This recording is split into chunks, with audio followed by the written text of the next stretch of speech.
دوستوں، آج کا انگلش ورڈ ہے یمر۔ یمر کا کیا مطلب ہے؟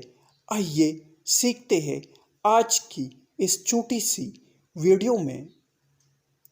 یمر مینس بول چال چلانا، بلند آواز سے رونا، چیخنا، دہائی دینا یا فریاد کرنا۔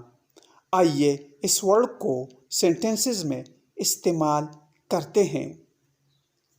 He just kept yammering on, though no one was listening.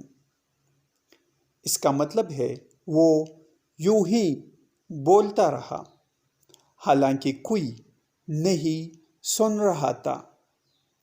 Viewers, channel کو سبسکرائب کریں اور ویڈیو کو لائک اور شیئر ضرور کریں۔ Thanks for watching.